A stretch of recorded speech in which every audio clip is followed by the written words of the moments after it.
Fellow nurse entrepreneurs, one of the things that I've always wanted to do was I always wanted to help nurses work from anywhere, pretty much have the flexibility, pretty much have their freedom so that they could do whatever they wanted to do. Joining VP Nursing was one of the best decisions that I could have ever made. If I was to have a regret, it would be that I didn't join sooner. If they wanted to be with their children, if they wanted to be with their families, they can do exactly what they wanted to do. Ola is the type of person, she's not going to let you stay the same. The way she levels up her clients in every area of their lives. I could not have imagined being a nurse with my own business, being in this space with so many amazing people, with a coach that 1,000,000% cares about what my outcome is going to be. And so here at VP Nursing, we teach nurses how to work from their computers anywhere around the world, making money, owning their own time, building profitable nurse coaching, consulting, and service-based businesses. And so now we're at the beach and we're working at the beach and we're having a great time. We're doing a brand photo shoot. It's an amazing time. So if you want to learn how to work from anywhere around the world, creating that flexibility, creating that freedom for yourself, but monetizing the knowledge that you already have, join us at VP Nursing Business Academy. Hey, everybody. So welcome. Good morning. So this is Dr. V, and we have Dr. Charmaine Duckie with us this morning. So listen, y'all need to like, y'all need to share, y'all need to comment, because Dr. Duckie is absolutely amazing. So first of all, we want Dr. Duckie to tell us who she is in her own words. So I'm Dr. Duckie. I am the CEO of Duckie Enterprises, where I'm a consultant, and I help primary care and cardiology practices navigate their workflows to be able to optimize change flow, to bring back more revenue to the clinics, and also provide that patient experience. Also a nurse leader and entrepreneur, and as well as a change maker in the nursing landscape.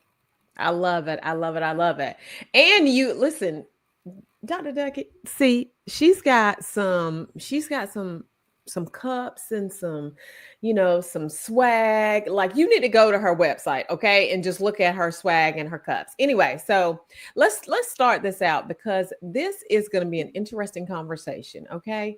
As the scroll across the screen at the bottom, just take a look. All right. So Dr. Duckie, tell us about you becoming a nurse, because why did you even become a nurse? So I don't have like that amazing story. Like, my grandma was a nurse, my auntie was a nurse. At the time, I didn't have any nurses in my family, but I was just like, I want to be a nurse.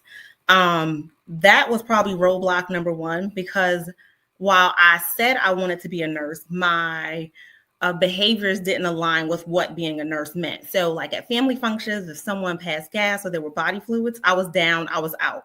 But I still said, I'm going to be a nurse. Like, I remember my grandpa sticking his finger to check his blood sugar, and just seeing that little bubble of blood stick to my stomach. And then I don't know what happened next, but still said I was going to be a nurse.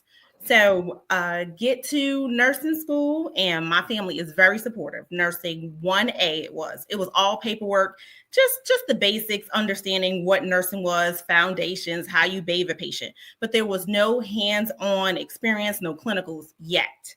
So family is very supportive. Now we get to 1B. 1B was 7 weeks, I remember. And you started clinicals in week 2. So explaining to my family, like, I'm going to go to do clinicals.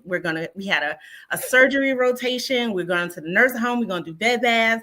And they was like, are you sure this is what you want to do? Like, it's okay to back out now. And I was like, no, I really want to be a nurse. Like, I'm going to be a nurse. I said it with my chest. So now we get to week 2, and there were 2 experienced LPNs. One was an LPN for 33 years, and the other was 23 years. I cannot remember their names, but I remember like, I'm gonna go last. So it's us 3, we get on the bus, we get there, and they're like, make sure you eat so that you're ready during the surgeries. The first lady goes in. It was not long. She comes out in a wheelchair. And I was like, oh, okay, well, Second lady goes in. She comes out in a wheelchair. And in my head, I'm thinking, I remember my mom said, make sure you put my cell phone number folded up in your pocket, in your pants. So that way, if you pass out, they're going to know to contact us. And I'm like, oh man, like, do I cop out? What do I do? So I go in and I'm very nervous because I feel like 2 experienced people before me pass out. Like, I'm new, I'm novice. I don't have any experience. I haven't been exposed to anything. And here we go. So I'm standing there in the back and the surgeon was like, why are you back there? You need to come up there. So they were doing a brain surgery. As they're doing the brain surgery, they're poking the patient. The patient is talking. I was very intrigued by that. Like, this is amazing. So I managed to stay upright and ask questions and partake in the surgery.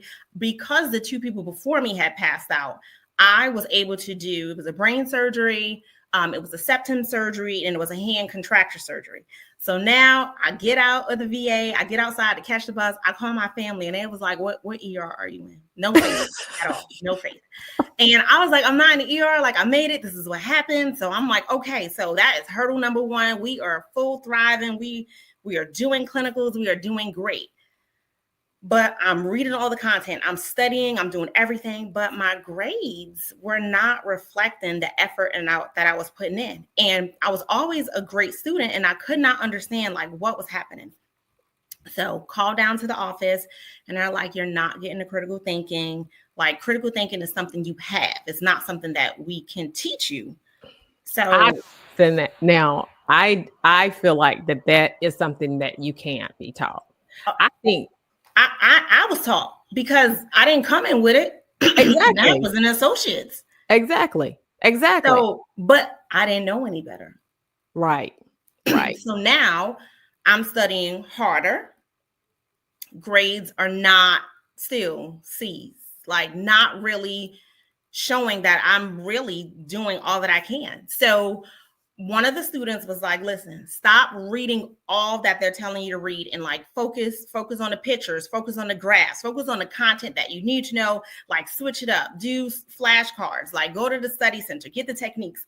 Okay, so we do that and we make just a little progress, just a little. And I was just like, I don't know. So now they asked me to come down to the office. I come down to the office and the dean at the time was like, I don't think nursing is for you. I think you should be a teacher. I ain't signed up for teaching. Like, that's not what I wanted to do. Passion is not in it. And I'm just like, okay, well, maybe I should be the teacher. Like, I go back to my dorm. I'm telling my family about it. And they're like, that is not what you signed up to do. And same student was like, okay, maybe we need to try something different. Like maybe like we need to the academic center. So at that point, I was dyslexic. I knew that there were, my spelling and different things that I couldn't do. But I went to it was a different, maybe as a skill center or something. And it was like, oh, you could look at this backwards. You could do all these things. So now I'm doing everything. Grades are still passing, but not good enough to where this semester I'm successful. Well, almost. There's a project. So we have to do this project. This project is a pass or fail. And it was writing a project about something that related to a patient in clinical. I did it. You give it to your assigned advisor. My advisor read it and they're like, oh, it's okay. But like, you need to tweak this, change this, do these things, and then you should be good. Well, that advisor had a surgery and then wound up being out. So now it's another person that I have to give it to. And they totally demolished it and gave me an F. And I was like, wait a minute, because now I got a B. Like, I work hard for that B. And I was like, oh, no, if you fail the project, you fail the class. Wow. Oh. Wow. So now I get called back down to the office again. But this time I'm so distraught that how could a pass or fail totally negate all the other work that I've put in? And I get down to the office and I'm there, but I'm not present.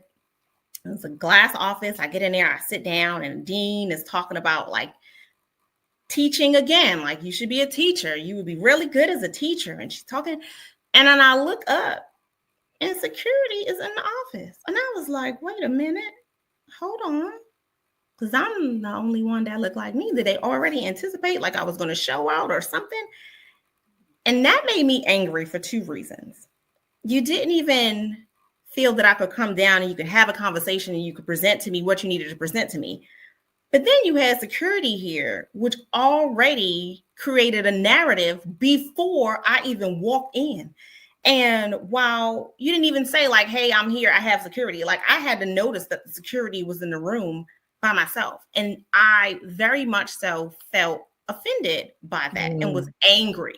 I was very much angry. And I was like, you know what? Maybe I should just be a teacher. I don't want to teach nobody anything. Talked to some friends, thought about it. At the time, I had one child, and I was due any day, and had my second child. And my professor reached out to me and was like, you know, you should come back. You should do these things. I'm like, I don't know if I want to come back. But I still wait a minute. So you didn't stay in school. You had security. No, I got kicked out and had to wait a year. Wait a year. Okay. All right. I had to wait a year. Okay. So now once you got kicked out and you had to wait a year, you were due with your next child, right? Yes. Okay. So actually, excuse me, I skipped a year. I wasn't due any day yet. And I went back. Let me ask you something before you get into that. Let me ask you, like, what was going through your head? I know that you said that you were angry, but what were the things that were going through your head? Did you think this is it? I'm never going to be a nurse. Like, what were you thinking? Well, there were several things that I was thinking. One, like, I didn't have anyone to be like, hey, like, I didn't have anyone that looked like me. All my classmates were of a different ethnicity. I never heard anyone say they've been pulled into office and persuade that they should switch majors. Like, there were a whole lot of things that were going on at the time I wasn't aware of because I was young. I was 21, 22. I didn't know. Like, that wasn't something like I would be like, hey, mom, like this happened today, to get that resource or that perspective. And I feel like there was that at that time. They were trying to detour me to not be a nurse, to be a teacher. I don't want to be a teacher, rather than providing resources and support to say, okay, so this student really is trying at this and navigating this. When I left, I was uncertain if I was going to go back at the time. Mm-hmm. But at the same time, me as a person, if I say I want to do X, you might as well just ask me what day it is, because it's going to happen. That there's no other option. So I took some courses, and when it was my turn to get back in, I was like, oh, it's on and popping. So when you say that, if you say that you're going to do X, when you said that you were going to nursing school, you were going to become a nurse, you were going to do it. We don't know what the date is. Listen, even if my family didn't support me, I was going to become a nurse. I love it. I love it. I love it. I love that determination, because a lot of times what happens is people don't understand that. I'm laughing, and I can't even help for laughing, because my grandson just scooted something up under the door because he wants to talk to me. But anyway, coming back to the conversation. But the thing is that you have to have belief in the thing that you want to do. If you don't have belief in the thing that you want to do, then it will never happen. And I love how you said, well, it's absolutely going to happen. So then when the lady came back to you, she was your professors? Yeah, one of my professors was like, you should come back. So I came back, my grades were much better. And I contributed to a lot of things. At that point, in that 1 year, I worked as a hospital clinic in a hospital. So there was some hands-on knowledge. It was being around a lot of those nurses that were like, I was asking questions, and now they were starting to make sense. That critical thinking was now coming into play. I had a son at the time. I was married. So I was able to get those real world experiences in a clinical, in real life, and putting them together. So it just made me a better person. So that second time, it was like, listen, we're not going to keep doing this. So now I get in. I had B's that second year. We're good. We're golden. And we graduate. And we graduate, and we are excited, and we are proud.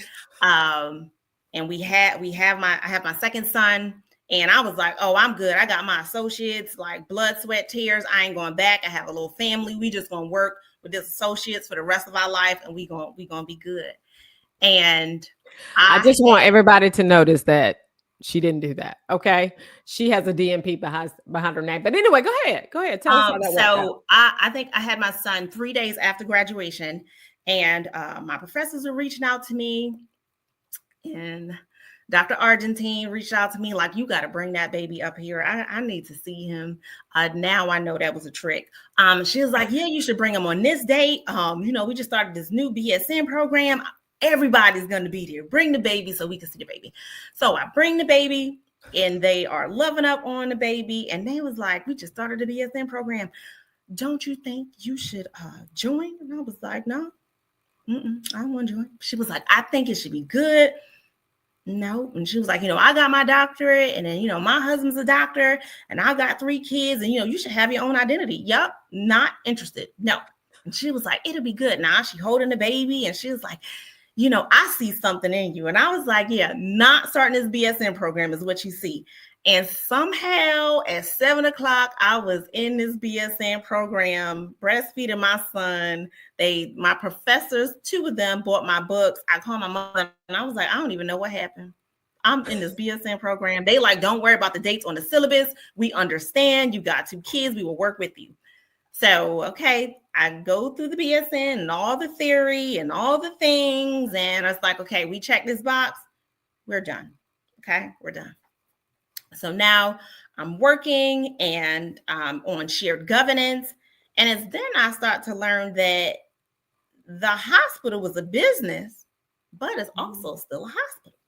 So I'm just a little bit intrigued. And here comes Dr. A. I'm your mentor. I didn't even know what a mentor is. What's that? And she was like, I'm just going to guide you. And I don't want your guidance, because every time you talk to me, somehow we end back up in school and we're talking about shared governance and all the things. And she was like, yeah, you should do this program. And I was like, yeah, I don't really want to do that. And then she was like, but the health department.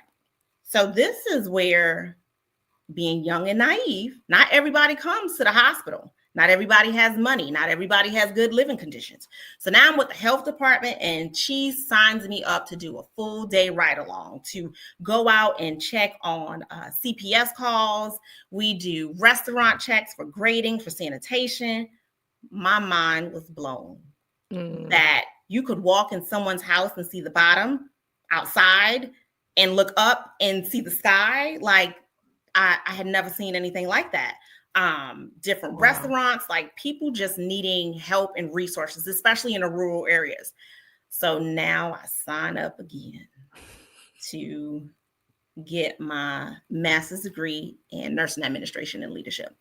And I was kind of telling some of the people where I worked at the time. I worked in the trauma center, and I was a float charge nurse. People were like, I love when you work with us, because you come in, you set the tone. It don't be no shenanigans going on our shift. Like, you is like, okay, you're the strong one. This person might, is might go down. Like, I put everybody where they need to be. And then they used to call me the cleanup kid. Never knew what it meant. But what I know now is that people, if I post something about, my early nursing days, people always like, I loved working with you because you were clear, you were transparent, you set the tone, you made sure to see who needed support and not, but we always had a smooth shift. And I was like, okay, nursing leadership is cool. So learning all these nursing leaderships and then the finance courses. And now I'm like, oh yeah, now it's making sense. Now that critical thinking, it's all coming into play. So finish out the leadership program, and I realized that I really did love leadership. I love being able to be the person to steer the boat. And it's not always necessarily steering the boat from the front. It's sometimes steering the boat from the back, because you have some individuals that are really quiet, but they have the most amazing ideas, but they won't speak up. But if you're in the back, there's the opportunity for them to whisper to you, to say, hey, this, and this. Brilliant. Nobody is better than the other on a team, but the team collectively is good together, and it's not always the loud person. So now I'm like, I'm not going back. I'm for real this time. And she's like, okay, but I have my doctorate and my husband is a doctor, and you got to have your own identity, and you have kids. And I'm like, okay, Dr. A, okay, because you done got me twice. Oh, I meant to tell you, at my graduation from my associates, my family came clean and said, we did not think you were going to be able to do this at all. We just didn't see it, but we wanted to support you. So, well, I think that one thing needs to be mentioned that I appreciate Dr. A. Okay, because she was not like the previous person who kicked you out of school and was like, "You go be a teacher," right? Right. Like that is. I appreciate people like her who come in and assist you in getting to what your goals are instead of limiting your belief about what you can do because other people would have went and been a teacher. Like, what kind of But shenanigans? even if you look at that, like it was me trying to get to the associates. Dr. A was talking about a DNP. She was like, you need to get your doctorate. What is that? I don't the only person I knew with a doctorate at that time was her. Well, I think that, I'm reading the book Scaling, and one of the Secret to Scaling, I think is the name of it. But one of the things that he talks about is the fact that we always dream too low. And we've got to be very intentional about dreaming as high as we can in order to be able to scale even to close to where we want to be, right? Instead of wanting a $1 million year, we need to want a $10 million year. You know what I'm saying? And so I like that she never limited you to what other people thought, this other lady thought. And I liked your friends who kept supporting you and your family, right? And so, with all that support, which everybody doesn't have, it's important because there's no reason to limit anybody from doing anything. But I love that. So anyway, go ahead. So I'm really done this time. I was like, I'm not going back. And she's telling me about it. And she was like, you should do this, but she has her PhD. I am not a researcher. Like that's not my thing. Like me, I want to understand what it is. I want to take it. I want to run. I want to get the play. I want to try it. If it fails, I don't say fail, but if it doesn't work, let's back up. Let's try it again. Let's relaunch because now we know something that we didn't know when we started. And if we make some shifts and be innovative, it might be successful. And I'm okay with that. And then the pandemic hit and I don't know what, the world was closed. I guess I got bored. I'm not really sure, but I was really intrigued by like, oh, this DNP, like they take the information from the PhDs and they implement projects into the workplace and they do. And I'm like, that sounds fun. So I called Dr. A and I was like, she was like, I've been waiting for this call. I was like, she was like, I knew it. And I was like, okay, but let me really think about it. Like, why am I doing this? I will say for me, it was a personal goal because no one in my family had a master's at the time, let alone like a doctorate degree. And then it was like, well, what am I going to do with it? So the more I started to compare PhD, I crossed that off. I was like, that's not me. The DNP was interesting to me is because, all right, these is change makers. And I love a little shaking up the status quo and adding a little razzle dazzle. So, let's navigate this. So went to Duke, did my DNP. And what I found for me is the synergy of being with other people from other organizations and the ideas and other countries, because there were people in our class from other countries. We talked about a lot of different things. My project was focused on hypertension in a minority place. I'm a minority. I can relate to what happens in our community. It's like I constructed this project and it went amazingly well. I thought it would go well, but amazingly well. I asked the statistician, can you check that again just to make sure? And I enjoyed putting the pieces together, but what I enjoyed most is that I successfully created a project for individuals that look like me, where the consequences are through the roof, that was successful and it made change. And it wasn't a heavy lift. We hear that, cardiovascular disease, and we have all these things, and people want to come up with these ideas that are trying to solve for world hunger, where it doesn't even need to be. That may be over that population's head, but it put me in a driver's seat to be able to try different things, move outside of my comfort zone. I've been able to apply for grants. I did a hypertension project at the barbershop, at my local barbershop at that. So there are things that I can do outside of work to kind of gather that population. Everything doesn't have to be done at work. So for me, it was like I got the DNP, but it gave me that license to be creative outside of the worlds of institutions. And I love it. I absolutely love it. I love that. And for those of you who don't know, DNP hasn't always been around. Like PhD and EDD has been around for a long time. However, DNP has not always been around. And so when I'm very much like Dr. Charmaine, when I found out that I could do a DNP and didn't have to go back and do no research, because that's not what we're going to be doing. Okay. No, ma'am. I was like this, and I still had to research. But anyway, that's a whole nother story for a whole nother day, and write a whole book and a whole dissertation. I mean, ain't nobody tell me about that. But of course, when you're walking that line, one of the things that you have to understand is that, for everybody to understand who is listening, is that when you're walking that line, one of the things you have to understand is that line, when you get to the end of it, sometimes you don't know what that end looks like, but God has prepared you for everything that you get ready to go through. The scripture says that all things work together for the good of those who are called according to his purpose, and it's going to work together. And so that's the reason why, the old lady who's kicked you out of the office with the security, her plans just did not work. He didn't say the weapons wouldn't form, but he said that they wouldn't prosper. Okay.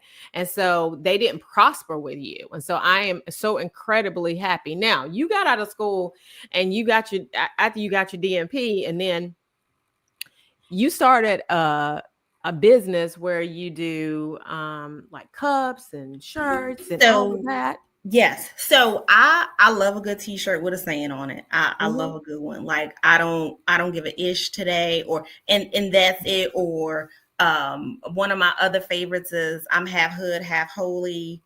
I'm from Brooklyn, New York, so you always got to have a Brooklyn t-shirt on. But I love t-shirts, I felt, for me to express who I was. So it started off as wearing a shirt that said Black DNP by popular demand, because once I got my DNP, the world was going to know.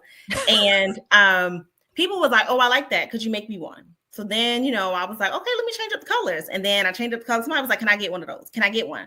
So it really turned out to be self-expression for me. That was a hobby that then turned into a business, which is culturally by popular demand. And I mean, it took off. It took off to the point where it was like, let me try this. And that's another thing I will say. My DMP encouraged me and made me feel comfortable, if you want to say, failing forward. Oh, I'm gonna try something. And if it don't work, guess what? It don't work. So it was like, oh, let me try and take some of these shirts and go to a local market and see what happened. And it sold out. And I was like, oh, well, let me throw some cups in there. And then that sold. And then it was like, okay, I think this is no longer a hobby because it's making money. So let me go ahead and turn this into a business idea. So, we start that. I started to be, that individual where people was like, hey, Dr. V, can you tell me about this? Can you help me with this? Can you do it? And then I was like, wait a minute. I love, though, how you were going after your passion of just expressing yourself, and you fell into the business. Like, right. It wasn't like this is what your goal and this is what you set out to do. No, you fell into the business. And one of the things that I like, and we talked about this because you're part of the inner circle. And one of the things that we talked about is you made how much over that one weekend? 10,000.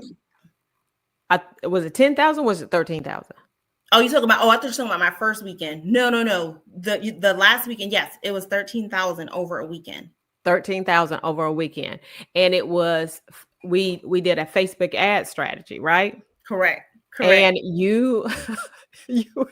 this is one thing about coaching, okay? And one of the things that I like about Dr. Charmaine, okay? Because whenever you're coaching, because we were talking about how much you needed to put into the ads, and she was like, what did you say about me? Dr. V's crazy. Like, I don't want to do that. Like, why? Why would I do that? You was like, no, make your ad spend $100 a day. And I was like, why? Because it was only 3 days, right? And so, but like, I had never tried it before, which was fine. But I was like, you ain't want to start off at 10? Like, why you got to go? And then you like put it to the zip code. I was like, I don't even know what she's talking about. I compromised with her and was like, can we try it a little bit this way? Okay, I did it. I didn't do it on a scale from 0 to 10. I did about 5. But then when you was like, is it working? I'm like, I have no idea. I don't know. It was working because The ads were running, and every time you opened up your Facebook or Instagram, you saw where I was at my booth. And people that were not at the conference when I got in the elevator, she was like, I know exactly who you are. And I said, Dr. V, they working. They working, because she ain't even here for the conference. She don't even know what's going on. But she said, I know where your booth is. So again, I will say the one thing that you said to me is that you have to be sometimes coachable and uncomfortable. Mm-hmm. And while I gave you a side eye, I was like, okay, I'm not gonna go all in, but I will do this and I do that. And then you see the value in it. And it was like, okay, not that I didn't know what you was talking about. I just was like, I don't know about this, but we did it nonetheless. And I think strategy is important for having those mentors and having those coaches, those blind spots where you just don't know because you don't know. They provide insight, or they provide a flashlight to say, I need you to go down this road. It's a little dark down there, but when you get to the other side, it will be rewardful. I love that. And when you say the blind spot, so people say to me all the time, they used to say, the saying, you can't see the forest for the trees. Mm-hmm. And so I can understand that, right? But you can't see the picture because you're in the picture, right? Mm-hmm. So you can't see the frame because you're in the picture. And so helped me to understand like the full scale of it, right?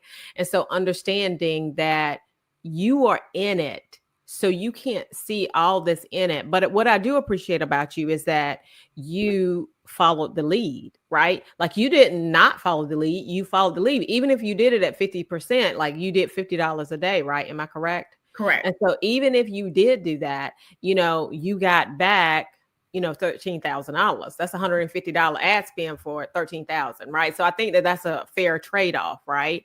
Correct. And so, I do appreciate that. Now, what is one of the things that you have done for organizations? Because you've helped organizations make like over $1 million. Am I correct about that? $1 million is being generous. I would say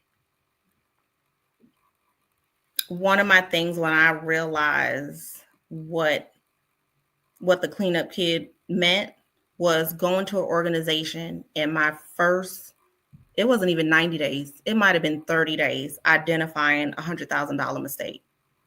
Not one, but 3. Wow. I have a good eye for logistics. I have a good eye for understanding the patient perspective, but how do we navigate that with the employer perspective? And then how do we navigate that with the team to keep them empowered? So I would say there are some changes that I have implemented that have stopped revenue leaks, where $15,000 a week, you add that times that by 52 weeks, that's one change. One. I want everybody, I really want the leaders in these organizations, especially in the, cardiology space, the primary medical space, even nurse practitioners, right? Like where you are, because a lot of nurse practitioners are starting their practice, and you're helping nurse practitioners as well with their practice. One of the things that we have to ensure that we're doing, and I don't know what happened to you. I don't know what happened either. I didn't do not one thing. That's so weird. But listen, okay. We'll just listen to you, okay? As long as we can hear you. It said my camera unplugged. That's weird. Okay. So the deal is that when you are in that space and you can't see everything, Dr. Charmaine coming in and helping you with that is incredibly important. So I love that. And so are you ready for the rapid fire questions? Let's do it. All right. I mean, can I say no? Well, I mean, you could. I don't know how that would turn out, but here I am. And my camera came back on. I'm not sure. It said I unplugged it. I didn't plug it back in. I promise. That's too funny. Hilarious. So what has been one of the most rewarding things about nursing?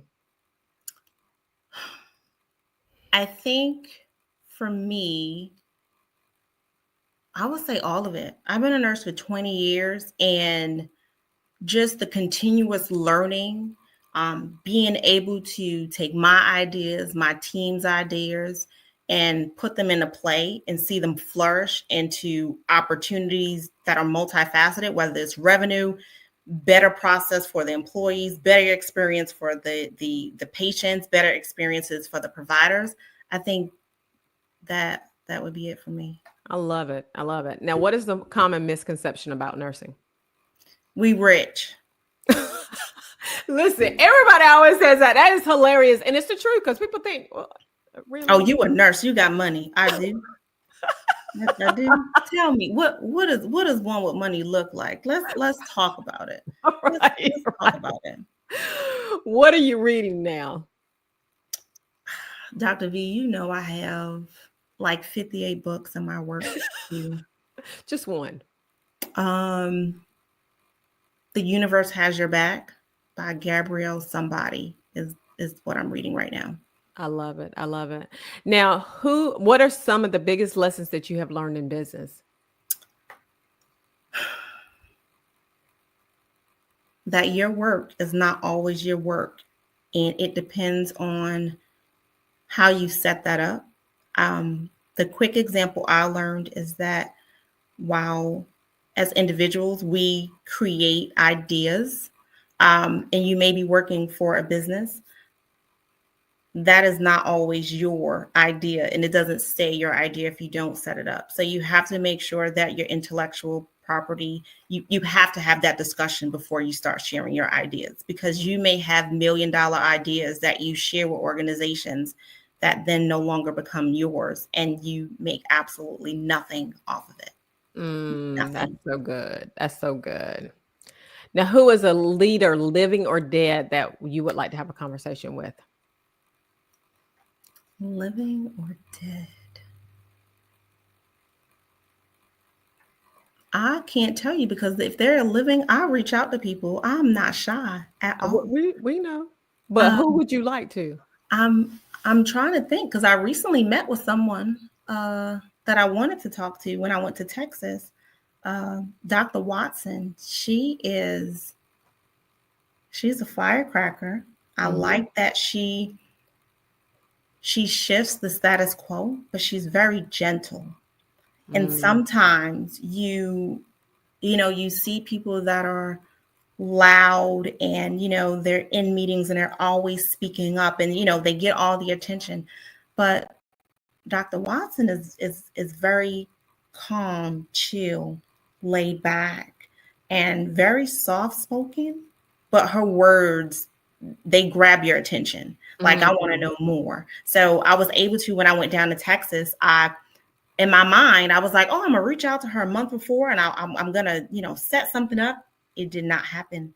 And now, Dr. Watson, what's her first name? Joni, Dr. Joni Watson. Joni Watson. Okay. It was like day 3. I was finished vending or presenting, and I was like, oh my gosh, I never reached out to her. And I sent her a message. It was like, okay, don't be mad, don't panic. I forgot, but I remembered right now. Are you available tomorrow? And she absolutely was. And we were able to go to breakfast and just talk about innovation and nursing and lead and all those things that, I was able to pick her brain and see her in person. That was the first time I ever saw her in person. I've only seen her on Zooms or virtual capacity. So it was great. Now, I don't know who she is. So who is she? So she, professor at Duke, she's been a CEO at multiple places. She has her own business. She has a podcast. She has nursing education. The Creative Collective is her website. Like, she's just all things nursing, and she's multifaceted, which, surprise, I like that. And I'm drawn to her because it shows that, like, you have people that are in academia and there was like, oh, I only could teach or I only could do this. But like, you can actually do it all if you set it up right, but you don't have to do it all and be burnt out. Gotcha. Which is important. Absolutely. Absolutely. So now, what is your favorite movie? My favorite movie is Love and Basketball. That's one of my favorites too. I love it. How do you define success? So success has to be defined by the individual, because what I learned is society's success is depicted by society, but the road to get to what they say is successful, it is always a moving target. It is not the same for everyone. It is also not a level playing field. For me, success looks like an idea that I am able to implement or follow through with, whether successful or not, because I tried it.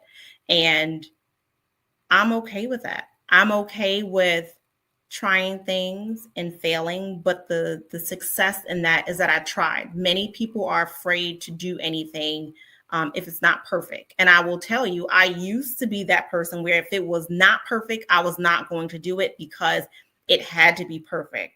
But what I realized is that perfection is not, it's not a thing. Right. You will wear yourself out before you ever get started. Right. And not trying things, your ideas don't go anywhere. They don't help anyone at all. Right. I love it. I love it. I love it. What's your life's motto? My life's motto, do it scared. I love it. I love it. Now, where can people find you? On Instagram, I'm at Duckie Enterprise, and that is my consulting business. And then for my Culturally by Popular Demand, it's Culturally by Popular Demand on Instagram and on Facebook. And how can they find your like your cups and your swag? How can they that is on? So my website is charmaineduckie.com. And I was gonna say you can see the spelling of my name there. And then if you wanted to find as far as consulting, that's duckieenterprises.com. I encourage everyone to go and follow Dr. Duckie. She is amazing. She has been a trailblazer from the gate. So just follow her, see where her journey is going, because this is only like the very beginning of this journey. Okay. The very beginning. And I'm incredibly proud of her. So again, we ask that you like, comment, share the video so that we can make sure the word is getting out about these amazing nurses that are coming in here. You ladies and gentlemen, have an amazing rest of your day, and I'll talk to you later. Bye-bye. Bye.